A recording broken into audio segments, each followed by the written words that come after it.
ఒక శుక్రవారం ఆకాశం మౌనంగా నిలిచిపోయింది. భూమి వణికింది. ప్రేమను సిలువకు తగిలించారు. ఆయన చేతులు, మనల్ని ఆస్వాదించిన చేతులు ఇప్పుడు గుండెని మేకులతో గుచ్చబడ్డాయి. ఆయన కాలు, మన కోసం నడిచిన కాలు ఇప్పుడు సిలువకు బంధించబడ్డాయి. ఆయన తలపై ముళ్ళల కిరీటం, కానీ ఆయన హృదయంలో మాత్రం ప్రేమ ఉంది.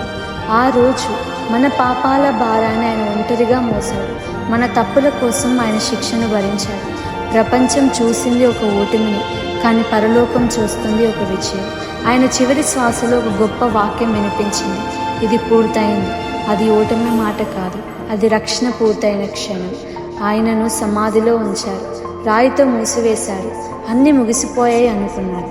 కానీ 3వ రోజు ఉదయం నిశ్శబ్దాన్ని ఒక అద్భుతం చెదరగొట్టింది. రాయి తొలగించబడింది.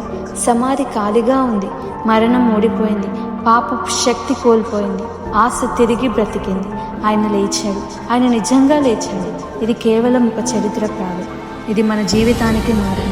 నువ్వు ఎంత పాపంలో ఉన్నా, నువ్వు ఎంత విరిగిపోయినా, నువ్వు ఎంత ఒంటరిగా ఉన్నా, ఈరోజు ఒక నిజం గుర్తుంచుకో. సిలువ ప్రేమకు పరాకాష్ట, సమాధి ఆశకు సాక్ష్యం, పునరుత్థానం జీవానికి హామీ. ఆయన లేచినట్టు నీ జీవితం కూడా లేచే శక్తి ఉంది. చీకటి ఎంత లోతుగా ఉన్నా ప్రభు వెలుగు దానిని జయిస్తుంది.